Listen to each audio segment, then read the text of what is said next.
Assalamualaikum warahmatullahi wabarakatuh. Perkenalkan, kami dari kelompok 6 yang akan membahas mengenai perencanaan negara. Sebelumnya, perkenalkan, nama saya Jaharani Aida, NIM 89, dan rekan saya Dida Fernanda Putra, NIM 90. Langsung saja ke materi yang pertama, yaitu pengertian perencanaan negara. Perencanaan adalah suatu proses menentukan apa yang ingin dicapai pada masa yang akan datang, serta menetapkan tahapan-tahapan yang dibutuhkan untuk mencapainya. Sementara, menurut Bintoro Cokroaminoto dalam Husaini Usman 2008 menyebutkan, perencanaan adalah proses mempersiapkan kegiatan-kegiatan secara sistematis yang akan dilakukan untuk mencapai tujuan tertentu.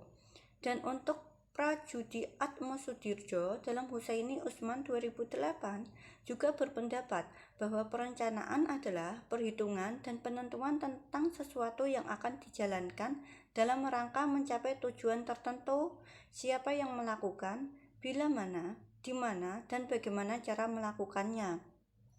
Sementara Wijojo dalam Lembaga Administrasi Negara menjelaskan perencanaan pada asasnya berkisar pada dua hal. Yang pertama, penentuan pilihan secara sadar mengenai tujuan-tujuan konkret yang hendak dicapai dalam jangka waktu tertentu atas dasar nilai-nilai yang dimiliki masyarakat yang bersangkutan. Yang kedua, pilihan di antara cara-cara alternatif yang efisien serta rasional guna mencapai tujuan-tujuan tersebut, baik untuk penentuan tujuan yang meliputi jangka waktu tertentu, maupun bagi pemilihan cara-cara tersebut diperlukan ukuran-ukuran atau kriteria-kriteria tertentu yang terlebih dahulu harus dipilih pula. Berdasarkan definisi-definisi yang ada di atas, dapat disimpulkan bahwa perencanaan negara adalah suatu rangkaian keputusan yang dibuat sebagai pedoman yang menjadi patokan dalam pelaksanaan kegiatan untuk mencapai suatu tujuan dengan sumber daya yang tersedia yang telah dirumuskan dengan baik oleh Badan Perencanaan Pusat. Materi yang kedua yaitu tujuan perencanaan negara. Tujuan perencanaan negara ini ada 4. Yang pertama, menjamin terciptanya integrasi, sinkronisasi, dan sinergi baik antar daerah, antar ruang, antar waktu, antar fungsi pemerintah maupun antar pusat dan daerah. Yang kedua, menjamin keterkaitan dan konsistensi antara perencanaan, penganggaran, pelaksanaan, dan pengawasan. Yang ketiga, mengoptimalkan partisipasi masyarakat. Dan yang terakhir, menjamin tercapainya penggunaan sumber daya secara efisien, efektif, berkeadilan, dan berkelanjutan. Untuk materi yang ketiga yaitu sifat perencanaan negara. Sifat perencanaan negara ini ada beberapa. Di antaranya yaitu yang pertama, dari segi ruang lingkup, tujuan, dan sasarannya. Perencanaan dapat bersifat nasional, sektoral, dan spasial. Yang kedua, dari bentuknya, perencanaan dapat berupa perencanaan agregatif atau komprehensif dan parsial.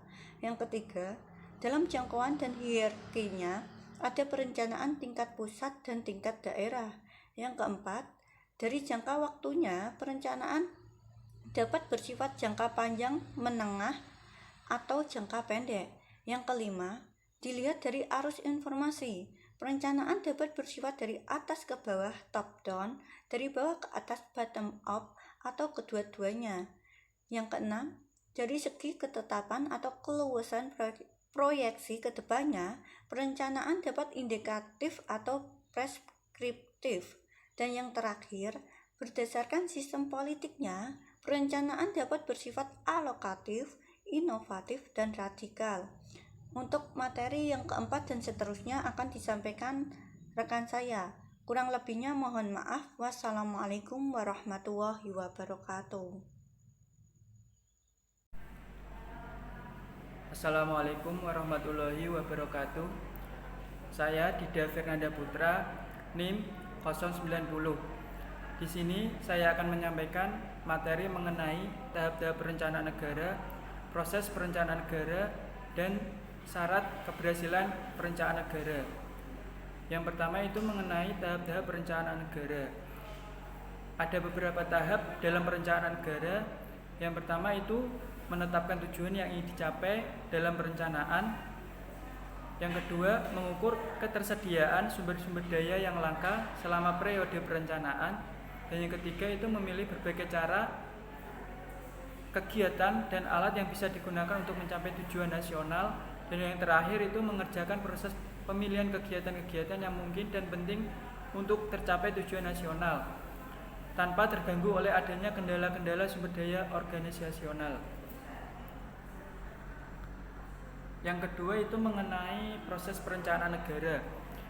Di sini ada ada proses perencanaan negara. Yang pertama itu pendekatan politik.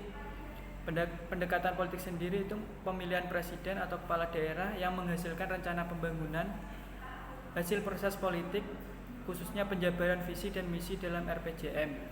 Yang kedua itu proses teknokratik, yaitu menggunakan metode dan kerangka berpikir ilmiah oleh lembaga atau satuan kerja yang secara fungsional bertugas untuk itu. Yang ketiga partisipatif, yang dilaksanakan dengan melibatkan seluruh stakeholder atau antara lain melalui musrenbang. Yang terakhir proses top down dan bottom up, yang dilaksanakan menurut jenjang pemerintah. Selanjutnya mengenai syarat-syarat keberhasilan perencanaan negara. Di sini ada beberapa syarat suatu negara mencapai keberhasilan dalam perencanaan. Yang pertama itu komisi perencanaan. Komisi perencanaan sebagai badan pelaksana perencanaan yang terorganisir dan dengan tepat. Yang kedua, data statistik. Perencanaan yang baik itu membentukkan analisis yang menyeluruh tentang potensi sumber daya yang dimiliki serta kekurangannya. Dan yang ketiga ada tujuan. Perencanaan harus menetapkan tujuan yang hendak dicapai. Yang keempat, penetapan sasaran dan prioritas. Menetapkan sasaran dan prioritas untuk mencapai suatu tujuan itu dibuat secara makro dan sektoral. Yang kelima yaitu mobilisasi sumber daya. Dalam perencanaan ditetapkan adanya pembiayaan oleh pemerintah sebagai dasar mobilisasi sumber daya yang tersedia. Selanjutnya, nomor 7 ada keseimbangan dalam perencanaan. Suatu perencanaan hanya harus mampu menjamin keseimbangan dalam perekonomian untuk menghindari kelangkaan maupun surplus pada periode perencanaan. Yang ke-8 ada sistem administrasi yang efisien. Administrasi yang baik dan efisien dan tidak korup adalah syarat mutlak keberhasilan suatu perencanaan. Yang ke-9 ada kebijakan pembangunan yang tepat. Pemerintah harus menetapkan kebijakan pembangunan yang tepat demi keberhasilan rencana pembangunan dan untuk menghindari kesulitan yang mungkin timbul dalam proses pelaksanaan. Yang terakhir adalah dukungan masyarakat. Merupakan faktor penting bagi keberhasilan suatu perencanaan di dalam suatu negara yang demokratis. Itu sekian pemaparan materi dari saya. Kurang lebihnya saya mohon maaf. Wassalamualaikum warahmatullahi wabarakatuh.